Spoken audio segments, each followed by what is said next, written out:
mina nguphumza 2 013 Golden Circle.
Good morning, viewers. Welcome to our podcast, our 013 podcast.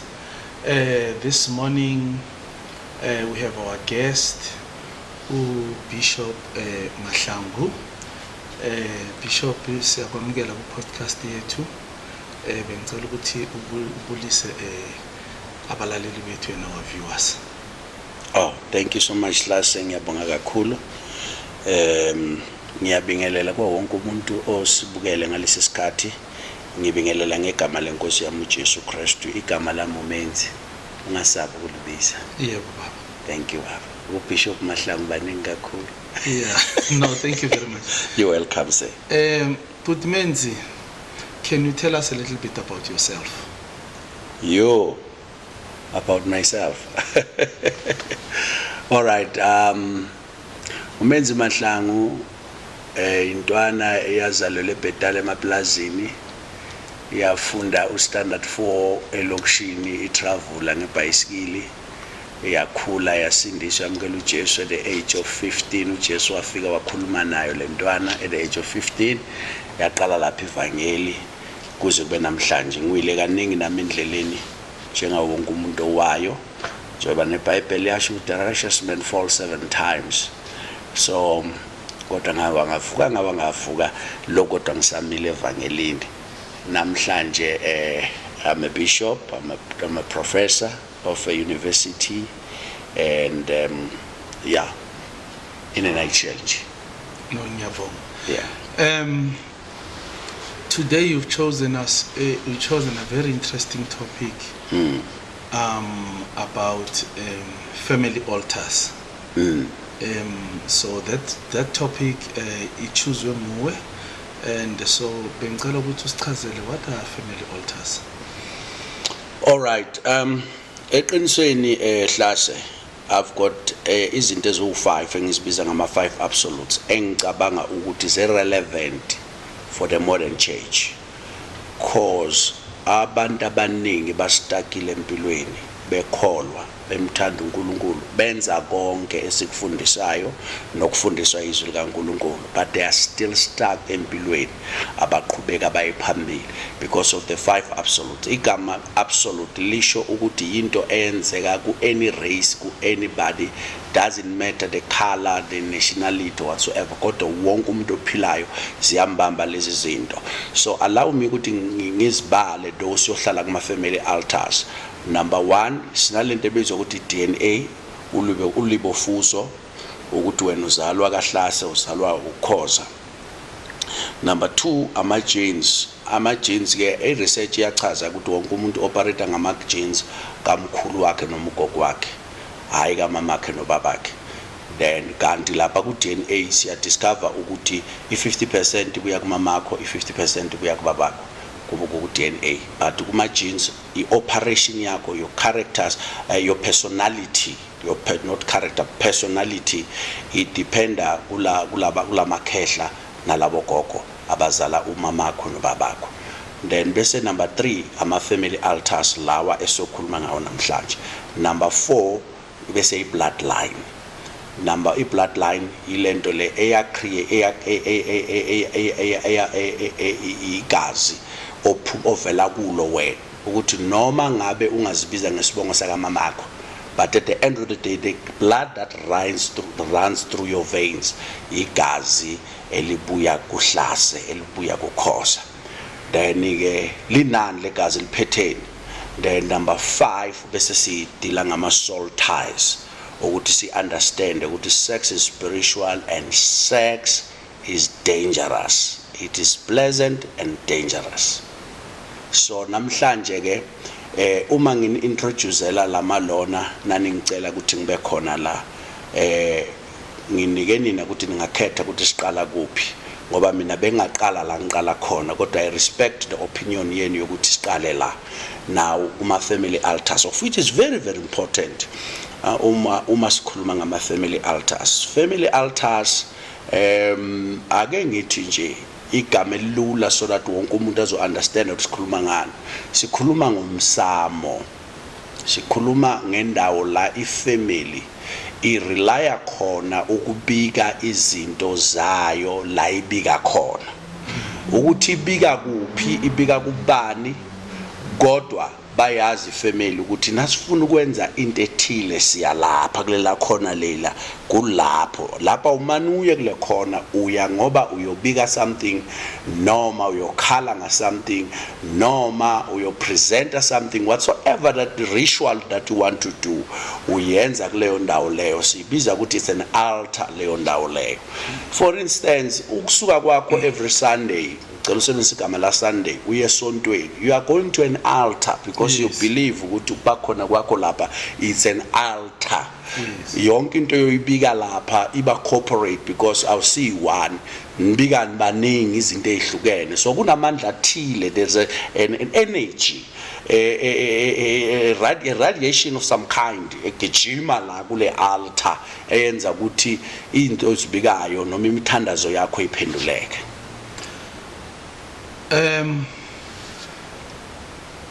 In all these things, Osbalile, your DNA,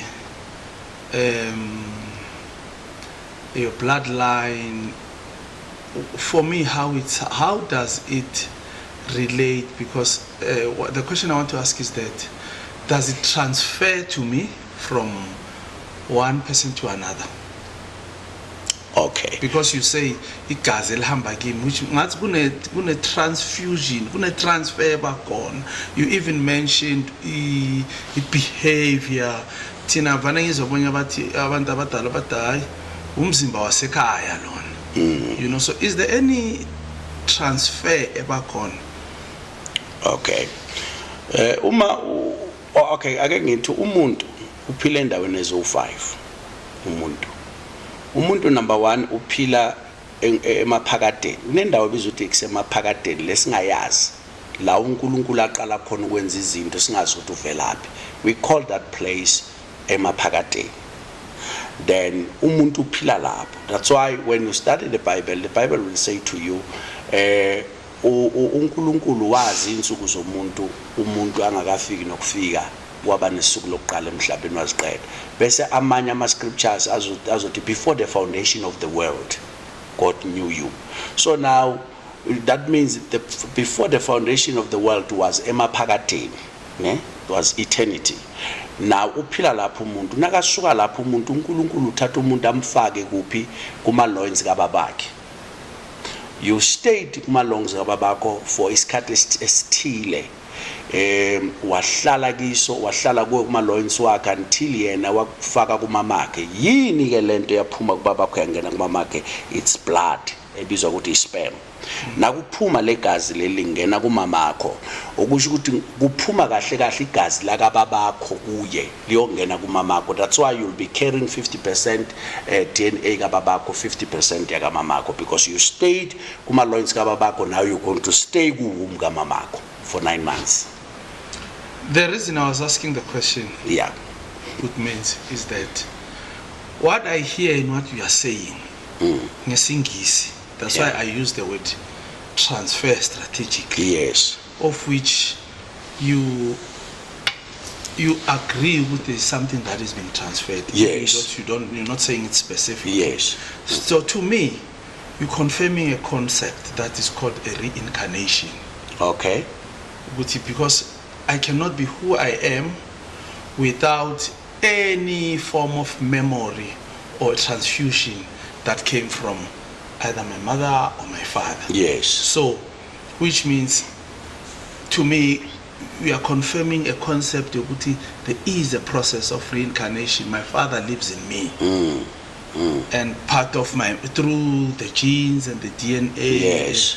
Is that what you are saying? Bloodline. Is that what you are saying? I'm saying that 100%. So there is a concept of reincarnation. Yes, there is. Now, how do you marry a concept or incorporate the concept of reincarnation with Christianity? Yeah, hence we've got these 5 absolutes that God revealed to me. These are the things that we need to deal with. Ngoba ezinye zezinto zibe imikhuba emibi evela kubazali bethu yaqhubeka nathi ngoba, as I said to you, ama genes agijima kuwe emzimbeni wakho, ama genes wakamkhulu nogogo. So you study a lifestyle kamkhulu nogogo, and then you know who you are. From kumkhulu nogogo impilo abayiphilayo izokutshela ukuthi nawe uyophelelaphi, unless you deal with that way. You haven't answered my question, but let me phrase it differently. Okay. So if we now agree with there is a process of reincarnation, and there is a process, there is also a process whereby I come from, or which is a process that explains to Guti, I come from my mother, and I take genes from Mkuluam, Nokokwam, right? Then you are also agreeing to a very interesting concept of African spirituality and the existence of ancestors. And then you even say to Uti, once you follow that, you can even trace the path. Once you follow impilo kagogo, I can even trace ukuthi mina ngiyophelelaphi. So that's acknowledging ancestry. Am I right to? Yes, you're right. You're right. But now all this concept of reincarnation and ancestral acknowledgement, when you come now to a Christian faith, ne kuba ne clash. Ngiyaqala ukuhlala mina nomfundisi or no bishop or nompostoli, whoever the case, who come from a Christian denomination, who openly admits that ukuthi le nto le ikhona, because mina ngazi kubizwa ukuthi amadimoni. Awukhuluma ngamadimoni? All right. Kufanele sihlukanise ke la ukuthi ukhuluma ngani. Unfortunately angeke ukwazi ukubalekela ama ancestors wakho, because ama ancestors wakho yilento yiyo wena. Kune ancestral worship. That's where si differ khona ke. Ngoba ancestral worship ayisho ukuthi yona kahle kahle exabanisa umuntu noNkulunkulu, because uNkulunkulu uthi I'm a jealous God. Ngifuna nibheke mina kuphela nikhonze mina kuphela.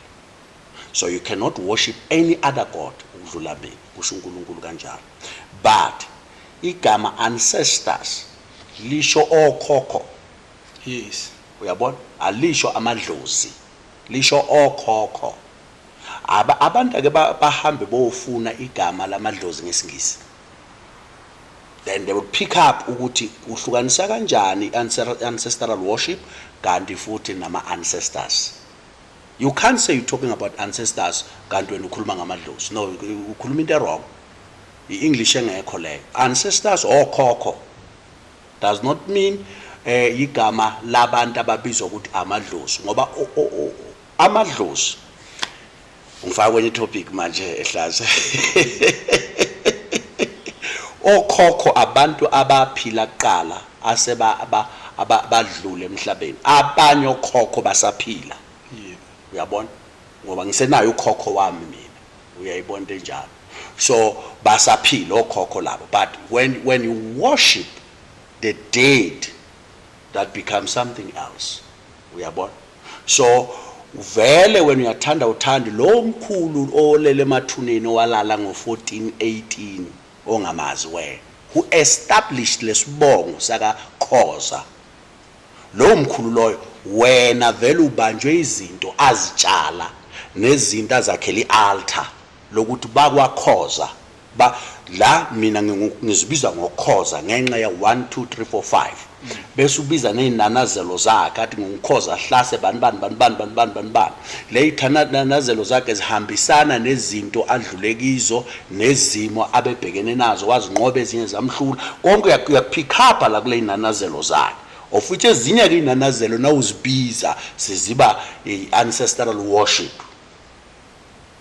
uba careful ukuthi iziphi ithakazelo ozibizayo wena ezingaconnect nemimoya eoperator kwakhoza. When we talk about family altars, we talking about imimoya operator ku family yakwakhoza. Ordinary emsamo when uyokhuluma le mimoya iba present to listen to whatsoever wena wakakhoza oyikhulumayo ngoba ya introducewa okhokho le mimoya kuthi kwakhoza kwenziwa so izinto. Let's just differentiate here. The ancestry, I think it's clear. Yeah. Ancestors. Yeah. It's clear. Yeah. Yini idlozi? You can even use gay English to define it. No, bukake. Yabona igama ledlozi. But into nayiqaka you go back to the origin. Ne? We need to go back to the origin because thina sithatha izinto kabi. Igama ledlozi lalingemelanga iancestral worship. Igama ledlozi lalimele isithunywa esingaziwa esasibizwa ukuthi ingilosi kudala. Uma ngabe kube nomuntu ofike okwenzela something ongamazi wanyamalala wangaphindi wamthola ubizwa ukuthi idlozi kudala bebathi idlozi lo muntu loyo. So idlozi isithunywa. Idlozi isithunywa ingilosi. Yeah. Eqinisweni. Bese kuba khona ke ithonga. Ithonga ke yilo muntu olele. Yes. Yabona ulele ini lo muntu obuthongo. That's why kuthiwa yithonga. Ulele. Yibo ke laba abantu abaningi abathi amadlozi kanti no kahle eqinisweni la khona akusiwo amadlozi amathonga abantu abalele. Idlozi umuntu ongafika manje unenkinga lapha vele akassiste angakwazi akusize ubizwa ukuthi idlozi ingilosi isithunywa. Lelo gama lelo belikhavara wonke lawo magama lawo kahle in the origin. So kuhambe kwahamba ke manje sekuthiwa amadlozi manje ngiyunderstand uyezwa ukuthi kuthiwa abadala abanye sebangathi bayichintsha ukuthi ngumuntu wabadala mina uyabona kanti icaleni umuntu wamadlozi yabona ecaleni umuntu wamathonga yabona umuntu mefunga athi amathonga kithi kodwa manje sekusamuza umuntu othi amathonga kithi yabona uzomva umuntu athi abadala bakithi ngoba nalawo amadlozi akasathi amadlozi akithi uyabona. I'm interested. So kahle sorry ukungena emleni kahle omunye nomunye umuntu ofuna ukwazi impilo ayiphilayo akabuyele emuva back to the origin ayoyifunda ukuthi kahle kule mpilo kanjwa kanjani because there are a lot of things that are happening kulabantu who believe in African spirituality but they are doing it wrong. Yes. Mina as a professor I'm doing my research about all these things. For me to be a Christian does not mean I must have knowledge yezinto zobuKristu kuphela. But I want to balance this thing. I'm creating an equilibrium so that uma ngihlangana nomuntu odila ngalezo zinto I know ukuthi lo muntu udila ngani, I know ukuthi nakashayisile ushayise kuphi. But means yes sir. The problem that I identified ngizokubuza lo mbuzo. More especially with Christians. And when we talk about African spirituality. Ne? Worship. Ne? Do you agree with in African spirituality when we talk about worship, praise and worship, it's not the same as in the Christian context? Okay. Do you agree with that? No, come, elaborate on it. Because in the Christian concept, you'd go to a church, praise and worship, it could mean ukushaya guitar, we intercede, whatever that they do there. Okay. And then you go also to a Catholic church, which is a Christian denomination. Praise and worship, it's something different because listen, that's fun. Then they take that. That's my observation. To take that, when you say in African spirituality you are praising and you are worshipping, they want to take it in that concept, within that context, which loses meaning. Kanti praise and worship in African spirituality could mean to respect and acknowledge. Okay. Thank you. You understand? Thank you. And then we make a big assumption to say, no, don't praise your ancestors. We understand? Because it's about to praise and ancestors, come and party guitar. It wouldn't make sense if you look at it that way. It wouldn't make sense, you know. But, you know, when you are born, when a baby is born, before you listen to any other person, and before you even listen to what your mother would start telling you about God, wouldn't you assume that God would be your mother, a child? Anybody and anything, you know.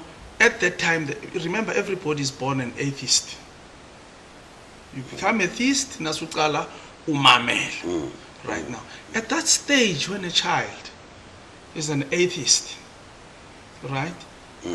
Who would be his God, this child? Don't you think it would be his mother? Yeah. Hlase ukhuluma ngento eziwu2 yazihlanganisa manje. So ngifake enkingeni ukuthi ngifocus kuphi. Okay. Because these are two things. You spoke about worship, you spoke African spirituality kind of worship and Christian kind of worship. Then now you're talking about a toggle. Afike emhlabeni total ukuthi uzo understand kanjani izindaba zakaNkuluNkulu, angeke acabange yini ukuthi unini umzalayo. So these are two things. Let now me clarify why I'm saying that. ungabe mude kakhulu. Yeah. Ngoba uzongenza ngikhohlwe bese ngiyabhayiza bese uthi coming from, they are all the way from. And I want you to say I'm hailing. Yeah. So, Okay. so I cannot hail uma uthi ubuza yabo uba mude kakhulu. Angithi mina yimi kufanele ngibe mude kakhulu because I'm bringing answers. Yeah. Buka ke Hlase. Worship. Igama worship is not a dance. Yes. Nah? It's not uplifting your hands. Worship is to tell God who He is. That is worship. Ne? Uma uyiputa practical. When we talk about practical worship, we're talking about telling God who He is. But your lifestyle must be a worship to God. Masikhuluma nabazalwane sithi phila impilo abantu abazothi mebeyibona bayifise. That means your life must be a worship to God. Uwedwa nganamuntu ilife yakho mayibe worship. Ungenzi izinto eziphambene nama principle wezwi kaNkulunkulu. That is worship. Then praise is to thank God for what He has done. That is praise. Not in a form of dancing, not in a form, no. Just to say, Lord, I thank you for kunginikeza ithuba ukuthi ngibe ku 013 podcast. I thank you for that. Yabona, kunikhona ayenzile uNkulunkulu, so I need to thank God for that. Yabona? Now, ngiyacelebrate ngokudansa, ngiyacelebrate ngokuphakamisa izandla, I can celebrate, including the people you so-called be spiritual, be African spirituality.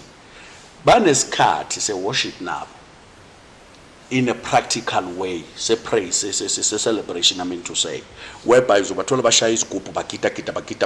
Leyo nto leyo kusho ukuthi ba practice umsebenzi wabo abawuthwasela. No, ba praise ama ancestors wabo labo abayiza kama ancestors, yabo? Angithi sewenzisa igama elijwayelekile. Ba busy benza lokho.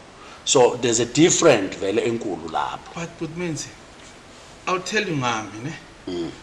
Mina I'm a replica of my dad in business and in everything. Ngikhumbula ngisesesikoleni they asked me to write an essay. I wrote there's no dad like mine. Right? I praise him for everything that he has done for me and what has been to me. And I might choose to dance doing that. I might even choose to drink. What's wrong with me?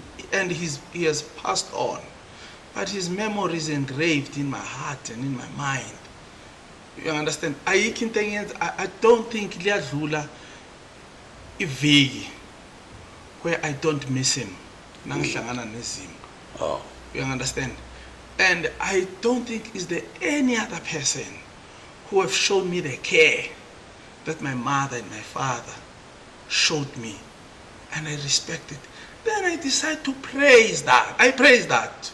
Not that I praise that. Then basically someone tells me it's wrong. What's wrong in that? Okay. Using the context of praise that you've just mentioned to me. Yeah. Bugag. It's unfortunate that you can erase a lot of things. You can erase your friends' phone numbers and whatsoever. But you can't erase a memory of the people who brought you on this planet Earth, Yes. whom God trusted to bring you. Yabo? Thirsty. It's time to refresh and recharge with Quench water, the water that keeps you going. Pure, crisp, and naturally filtered, straight from the source to your hands. Quench It water is the perfect way to stay hydrated. Looking for something more? Try our range of delicious, naturally flavored waters, from zesty lemon to refreshing cucumber. There's flavor for everyone. Whether you are powering through your workout, on the go, or just relaxing at home, Quench It water is your trusted companion for every moment.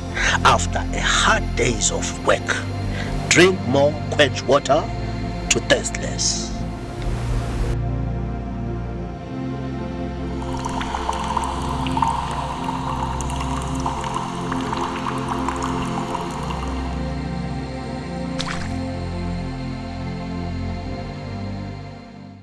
Mfundisi, Yeah. sikhuluma into eziningi, into evelayo la ikhona ukuthi I think we'll have more episodes, and then we also have 5 wabizani Absolutes. absolutes.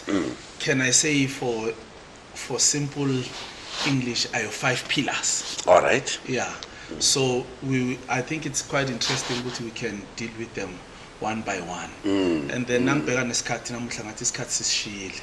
So we are doing a build up of it. Yeah. You know.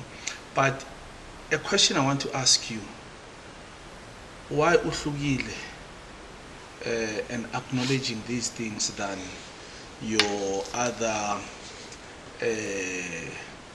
colleagues and comrades? Why ihlukile? Ufuna ungiqabelisa nabafundisi manje. Cha. Angihlukanga but you know ayikho into eletha iwisdom empilweni. Iwisdom uyithola kakhulu ngokushayisa. Igama wisdom lithi nolibheka ku-dictionary yakho lithi a quality of experience. Kahle kahle nasohlala phasi ubuka uyabona ukuthi iwisdom akuzi wisdom kuqala emntwini, kumele kuze experience eqala, because wisdom now reveal the quality of experience that you have. That is wisdom. So all I'm trying to say to you is ungaprovokeki bese ufuna ungena la. All I'm trying to say to you is ngihluke ngoba kunezinto uNkulunkulu athande ukuthi ngizazi, and lezi zinto ngingazibalekeli neqiniso lalo ngibhekane nazo, bese ngikhona uzi-addressa ngokwesimo esivela ngazo ebantwini nangesimo uNkulunkulu azibuka ngazo. Umehluko yiloyo. Do you find your religious concepts clashing with other Christian denominations? Ngicela ukuthi before ngiphendula kahle ukuze ngingazibophi, ngicela ukhipha lo religious ngifake ufaith, because mina angikho ku religion, I'm in the faith base, whether you call it movement or association or organization, but I'm in the faith base. So yes, it's true, because what we were taught, uma samukela uJesu sisindiswa, safundiswa ukuthi konke okuphathelene nemindeni yethu okuphathelene nokhokho bethu akusanamandla akusanasabelo phezu kwethu. We were taught like that, uyabo. But now when you discover ukuthi Paul uyabeka ku 2 Corinthians chapter 5 verse 17 at umuntu uma akuKristu sekayisidalwa esisha, then now iverse eliquotewayo iverse esalithola liquotewa kulula umuntu eme athi umuntu nakuKristu Jesu isidalwa esisha kwaqala ukudlulela. But now immediately uba nalento engicela ukukhuluma ngayo wisdom, the quality of experience. The quality of experience will challenge you to go deeper and search what's the meaning of this verse. Umuntu number 1, uma akuKristu number 2, 3 uba isidalwa esisha. Lezi zinto lezi zona zo3 zinokudla okukhulu kakhulu ongahlala kuzo ufundisa umuntu achange impilo yakhe. Number 1, what is a person? What is a man? A man is a spirit. A man is a spirit. Wena wabakhona emaphakadeni ngishilo lokuqaleni. That was the spirit. You had no body, you were a spirit. uNkulunkulu wakufaka amaloins kababa ukhoza, that was the spirit, that was not the body. When umoya. But now for you to live kulo mhlaba lo, you need a body and umzimba uthola kubani kumamakho. Yabona, but when you are a spirit, uthola umzimba kumamakho. A spirit possess a soul, ne? Ku soul angithi siyazi ukuthi unani, nama emotions, nama willpower and all those things. Then now you've got these two things from emaphakadeni, but waleka nganayo into nayo, waleka ngumzimba. No Jesu, it was the same thing. Nazofika emhlabeni uKristu, nazofika emhlabeni abe uJesu. He was lacking umzimba, wayezolanda umzimba ku Maria. Now, I problem yethu enkulu kakhulu. We are addressing kakhulu lento lezi zakamoya nezaka soul. Kanti umuntu umoya uyisoul kusindiswa lo muntu lo. Lo mzimba lo wakahlase uthwele izinto zakahlase. Ubabakho nakatransfera, if I may use that word, as you were saying, to your mother's womb, wakuhambisana into zakhe ezisemzimbeni wakhe. Uma bamgcaba leyo mithi yagijima egazini lakhe, yahlala egazini lakhe, agcatshwa yona semncane, ungena nayo wena kumamakho. We understand. So now here when we talk about family altars, so sizama ukubalance ama family altars from your African spirituality and Christianity. This is what we are coming with now. Ukuthi ndena sokumzalwane, how do you deal now lalezi zinto ezilamzimbeni wakho zakababakho ezenza ukuthi now ngaba uperform according to what is expected of you ngoba unegazi noma wagcatshwa wa introduce ku family altar yakwahlase, wena usakwenza sokholo kwenzekani lapho? It becomes a battle of gods now. Ngoba uyabangwa, even nabo beAfrican spirituality bazokutshela abantu umuntu bangwa izidalwa, nabantu bangwa izidalwa bazama ukuchazela ukuthi kahle kahle wena ukholelwa komunye kanti kunomunye futhi ophila la kuwe osemzimbeni wakho. But the soul and the spirit is saved. But now the problem now is emzimbeni. Yabo? So mina, I went through a lot empilweni. As a bishop, I went through a lot. And that's where God taught me. Oh, kahle problem yamnayi. Yabo? As we go deeper on the next episode, uzothola ukuthi kahle uaffectwa yini uma so ungena kwenye angisebenzele igama lakho kwenye inkolo kanti ubelethelwe kwenye inkolo.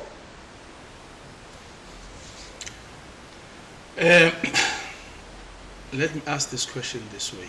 All right. Taking the Christian faith and African spirituality as a human being or as a person, why are we here? What's our business? Okay, impendulo zami ungixolele wena Hlasi, impendulo zami zisinaks angivilaphi ujike ePitori kanti ngizala eWitbank mara ngisuke eWitbank.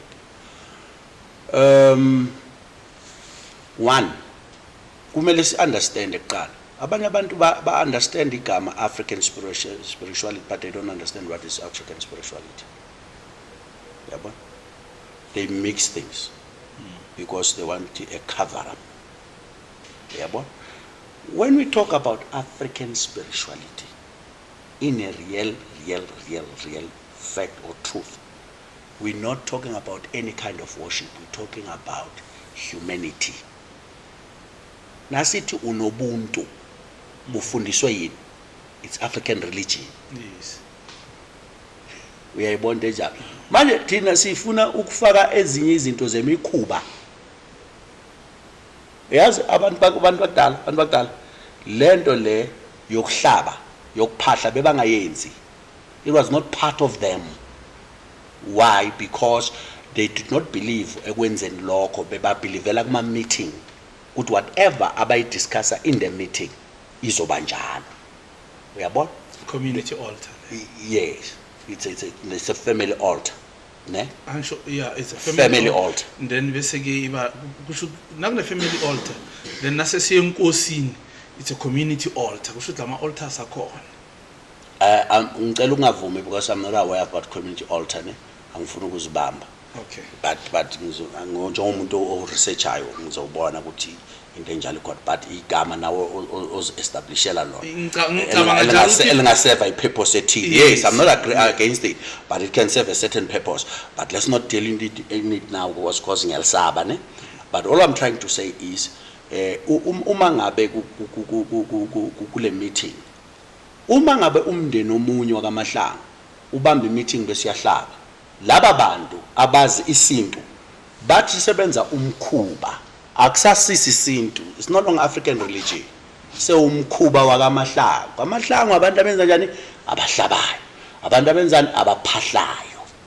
Uyayibona? So umkhuba we-family loyo. Yes. Manje izinto ezinjalo abantu abazi understand, but they are mixing things. Lokho kwenza ukuthi ekugcineni bese siyalwa. Siyalwa manje. Yabona isangoma ulwa nokuthi umfundisi wabazalwane. Yabona umfundisi wabazalwane ulwa nezangoma. Yabona, because we don't understand each other.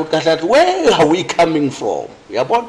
And futhi nabo laba ababhizi ngako lokho bakubizwa ukuthi African spirituality bona ngendlela baka-understanda ngako abafuni ukufundiswa ukuthi what is African spirituality, because you cannot say wena umuntu okholelwa ku-African spirituality but awunanhlonipho wena. Yes. You can't say that, because one of the major principle ye-African spirituality ukuthi you must have respect. Uhloniphe umuntu omdala umazi ungamazi. Ungaqiqabuza intombazane phansi kwepole lapha ku-Apollo kuzodlula umuntu omdala. Still lento leyo isafanele exercise. If we saying we believe in African spirituality, yabona fanele si-exercise lento leyo. Why manje sifuna u-exercise ezinye mhlambe ezisingenisela imali noma ezisenza ukuthi sibe abantu abangcono, but silahle the core or the main foundation, the fundamentals zale African spirituality. They were founded in respect. They were founded in humanity. They were in humanity. They were founded in love, caring for one another. You remember kudala uma ushonelwa wawungangcwabi, wangaspendi imali yokungcwaba.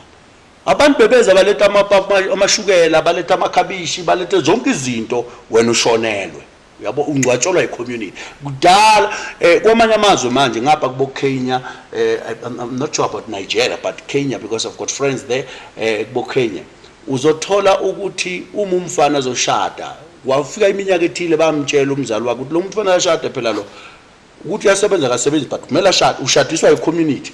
Kuba nomhlangano omkhulu noma inkonzo noma yini whereby bazobhalela all the business people, all the prominent people ukuthi wena sicela 100,000 what according to i-currency yabo, wena sicela lokhu bakuletha konke lokho bamshadisa lo bangene emshadweni, bamsiza futhi kwakhe umuzanyana wakhe athenga istand akumuzi wakhe. That is African. I like that. I like what you're saying. Ne? But now, if you look at, I like what you're saying, and I agree with it. To be an African Ubuntu, more than anything. But do you also acknowledge that there's a role that there's church? You know, especially when I say the church, I was exposed, me Nakakul, with the Christian church. And not, I wouldn't speak of many other religions, you know? But would you agree with Christianity itself has taken or has contributed in us to lose that self-determination as Africans? All right. In honest fact, i-Christianity ayikwazi uba namandla ukuthi ikhipha abantu ku-African religion. Ayikwazi. Ngoba the same Christianity kumele ipromote lezi zinto esizibalayo. Uma ngabe bakhipha abantu, then we should loyo muntu introducer or presenter that kind of a doctrine, that person is wrong. That person is wrong. It's just that i-presentation ye Christianity ifana ne-democracy. When democracy was introduced in South Africa, people did not study democracy, didn't know things that democracy. They thought democracy is just wonke umuntu unamalungelo, wonke umuntu uyalingana, yonke. They forgot a lot of things. Ukuthi bazibuke kuqala ukuthi uma sikhuluma nge-democracy is affecta kuphi, what are the disadvantages and the advantages of it, and then bakwazi ukudila nalezo zinto. Benza ama-awareness we-democracy. So injalo ne-Christianity. When abamhlophe bafika nevangeli e-Afrika, bafika baphethe ivangeli, kodwa nababona izinto ezikhona e-Afrika, unfortunately zabenza ukuthi ake ngibhekisele nje into elula wena Hlaso. Uyazi ukuthi abantu bakudala bebaphila ngemifino. Abantu bakudala njengokusho kwaNkulunkulu ku-Adam idla imifino neyithelo, ne? Abantu bakudala baphila ngama-vegetables bebaphila ngeyithelo. Abantu bakudala bebagubha impande ezithile zibalaphe zenze bangatshelwa ngamuntu bangafundanga la. Uyakwazi lo? Now when these people came, bafundisa abantu ngevesi elingekho eBhayibhelini ukuthi kuyogubha leyo nto leyo lapho it's a sin. Yabona? Abantu ke manje bahamba baziprotecta ngalento abayibiza ukuthi African spirituality ke manje leyo kukhonza amadlozi. Bayibiza njalo ngithi manje. Baziprotecta ngaloko ukuthi manje babe nemimoya yokuthi bofunda lezi zinto bakwazi ukubuyisa lezi zinto back into the black community. But not for wrong reasons. To preserve their identity. They were not preserving it. What they were doing was bona manje sebayenza lento ngoba bafuna amandla athile, because immediately uthwasa uba namandla athile obanawo, kanti eqaleni bekunganamandla asetshenziswayo ukugubha lezi zinto babuye baphalaze bagubhe lezi zinto babuye bazidle. There was no any power. Uyabona? Now it was the knowledge nje uNkulunkulu abanikeza yona abantu bakudala, and baphila baba strong. So now uma labe bebona ukuthi lezi zinto zenza abantu babe strong baphile, bazosdefeata labantu, ngeke siyithole lento esiyifunayo sesiyibonile la eAfrica. We came ukuzobanika igospel, kodwa manje sesibonile izinto ezinhle siyazifuna. Now wa introducewa ukuthi lezi zinto ziyisono. Uyabona? But now, you know, when you look at social media, there's a lot of, I call it the era of questioning. Okay. You know, people asking questions. I'm one of the people who ask questions. But while we've identified the gap, you know, or the source of the problem, which is how religion was brought to us, why are we still sitting today, still perpetuating the same gospel to our people? All right, that's a very good. Yabona manje awuyaqala ubuza umbuzo omkhulu kangaka nomnandi kangaka. Ehlasa yabona manje ubuza umbuzo omkhulu kakhulu. Sorry.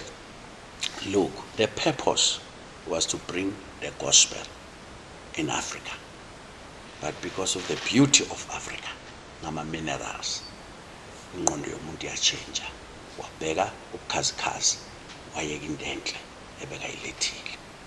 And thank God, nabasebenzisa lethuba lokuthi basivala ingqondo ukuthi sibone ukuthi uNkulunkulu lo bebambiza umvelinqane dala, unyawo eliyi-1 dala bebambisa kanjalo, ukuthi akasi-accepti ngalezi indlela esiphila ngazo, usi-accepta ngalezi indlela zabo.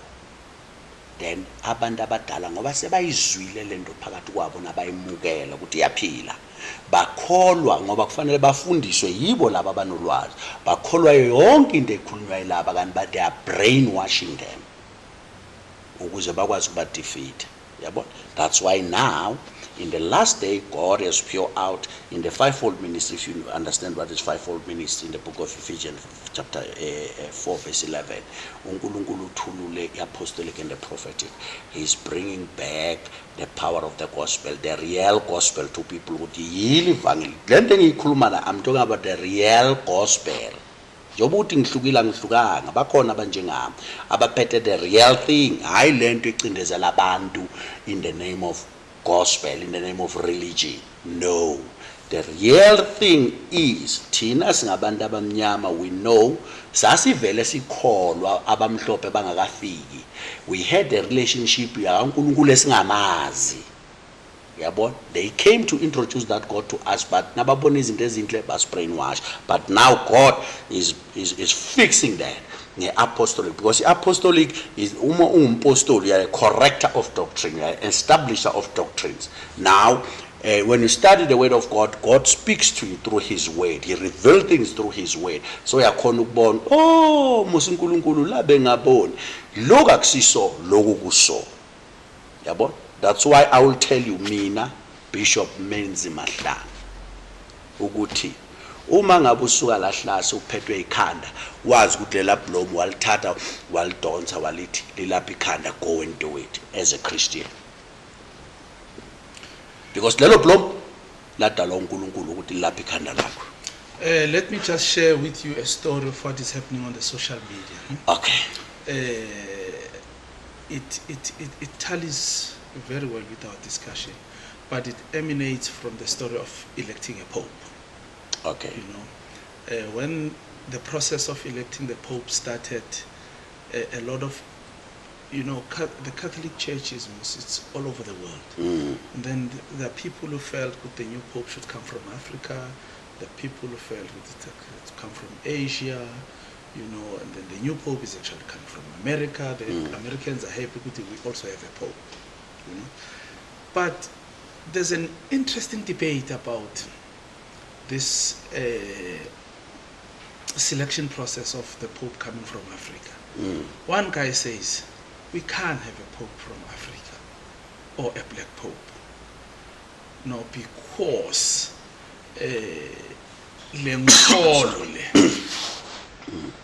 it's not African. Yeah. So all of us Africans, we've joined the Catholic doctrine. It's a white doctrine. So you can't say back invite him emshadweni, and then so you want to take it over ube mkhwenyana. So into ebalulekile manje, what we need to do, we realize that there are certain positions within these ministries that we cannot have a black pope. Black people, we must go back, but it's really masebeni. I think and have our own thing, embracing our own thing, so that we can start something that it's in line with African identity and Africanism, which is Ubuntu. I was just sharing with you that story. Okay. Which I think ihambisana nalento siyikhulumayo ukuthi most of problem ilahleke on how we perceive religion, and how it also downplayed our values as Africans. You know, into thina besikholela kizo like your African medicine, we felt that, you know, it's wrong. So there's also politics in there. Yeah, ngicela ungena lapho Hlashi. Ngicela singalisebenzisa igama la African medicine. Ngoba umunye uthe ngelinye ilanga sixoxa wathi imithi yesintu. Angazi ukuthi ngibeke igama ngilibeke kahle legama na. Yeah. No, yeah, imithi yendabuko yemvelo. Yeah, what yendabuko, something like that. Angisakhumbuli manje, but ngaba nempendulo yakhe. Asinayo ownership yale mvelo kaNkulunkulu. Doesn't belong to Africans. It's all over the world, depending on what you call just climate and so forth. But it's all of it belongs to God in own yayo. Lethi thina Africa sibe nenhlanhla yokuthi sifunde si-apply nabo ba-apply. Remember Egypt, unkosikazi kaFaro omunye ngisazi uFaro wesingaki wayesebenzisa i-alo uyigcobisa ebusweni nakafuna ukubamba uDavid uJoseph afuna ukulana uJoseph ngenkani kuthiwa that lady ku-age yakhe la ebusweni entanyeni ezandleni wayebonakala njengentombazane eseyincane because waye-apply i-alo esikhumbeni sakhe. I-alo yayimenza ukuthi ahlala young. So uyabona ukuthi lento it all over the world. Uyabona lezinto enkulunkulu azifaka emhlabathini eziye sesihlahleni njalo njalo. So asina ownership thina ukuthi singasibiza ukuthi it's an African medicine. Yeah, no. I agree with what you are saying, but I also at the same time understand why people call it African medicine because it's because of the geographical area. No, I'm not against that, but ngifuna sikulethe ukuthi umlaleli understand ukuthi kahle kahle kuhamba kanjani, but we can use lelo gama lelo for the sake of arguments yabo la eAfrica. But in a nutshell ku origin yakhona this is how it is yabo. Manje bengifuna lokho angifuni si debate net bengizama ukubeka lokho ukuthi icace ukuthi lento ivela kanjani yabona. Angifuni ukuba sehlangothini whereby I am promoting kwangathi yonke into it's African. Yeah, no, I get that. Yes, thank you so much. I think it means Yes, sir. we had laid the foundation. Yeah, created a base. We've created a base. Yoguti of the 5 pillars. 5 absolutes, yes. Yeah, the 5 absolutes. Yeah. Pillars. Oh yeah. It's quite an interesting subject, and it's also a breath of fresh air to a lot of people. It's a breath of fresh air to me. I think it's also a breath of fresh air to the listeners. Yeah. It's the gospel of the modern time. You know, it's something that a lot of people were yearning to hear. You know, I would say from my side, thank you very much. Okay. What you've agreed, and then you're still gonna come back, and then we deal with these topics. Usixolele ukuthi ecaleni khona la sihlabule khona ukuthi sikwazi ukuthola indlela masiqala discussion yethu ukuthi sizohamba kuphi. But I'm very grateful to have met you. Ngathi there's a light at the end of the tunnel, and I think a lot of people bazosikala. I want to thank you for that. Okay. So I'm not coming from all the way. No, you are hailing from Epetal, you know. No, you are doing well. you nangubheka musi. You are doing well. Nezinja zakho zine medical aid. Yes. Yeah. All right. No, thank you so much for having me. I'm willing ukuthi siqhubeke sifunde because you are also creating a platform for me ukuthi ngirelease lokho enginako because okwamanje sikwenza ngama revival crusades and so forth, but and you'll discover ukuthi lapho you have those 1,500 people and so forth, but here we can reach a lot of people nesikhathi esincane abantu basizakale ba understand ukuthi ivangeli kahle kahle liyini nobumnandi bevangeli, because mina ngisayibona enye impilo engakhona ukuyiphila ngaphandle kwale ayisekho nemeaning ukudlula le because ngine understanding yalento engiyiyo ukuthi who am I in Christ. No, ngiyabo ukuthi zena ucale ecaleni uthi uyakhuluma uthize abantu ngathi bayabophekile. Ngicela uyichinche uyibeke ngesindebele abantu baparelwe. Abantu baparelwe. I can't say that. Baparelwe. Phela abantu vele lelo gama lelo uma ulisebenzisa ngesingisi usebenzisa amagama wesingisi udlala ngawo angithi uzosho ukuthi abantu bagcwele imixture ebangelana constipation. Ba constipated. Yeah, so ngithanda ngesikhethu esi No, ngiyayisaba ngesikhethu. Ngiyathokoza. Thank you very much. Ngiyathokoza Thank Hlasi. you. Amen. Sawubona mbukeli lapha ekhaya. Nginezwi elifishane for wena engifisa ukuthi uhambe nalo wherever lo yakho. 1. Lalela. Awukwazi ukuhamba nabantu abangakholelwa kuwe. Awukwazi ukuphila nabantu abangakholelwa kuwe. Awukwazi ukuhamba uphile nabantu abangazi ukuthi ungubani. Number 1, abantu babangakuthandi ngoba ubenzela izinto. Abakuthande ngalendlela ongayo. Ukuthi wena ungubani abaka-accept ngalendlela ungayo. Bangaku-accept ngoba uphezulu namhlanje. Abaku-accept noma uphansi. The very same people obafidayo namhlanje kune possibility ukuthi kusasa nasowile nabo babaleke bangasakufidi noma sebaphakeme bona kodwa wena bakubalekela. Why? Ngoba you did not choose abantu bohambo lwakho. Be careful how to choose people ababaseduze kwakho. I usually say I don't want people to make me their friends, but I choose people to be my friends. Thank you. Have a good day.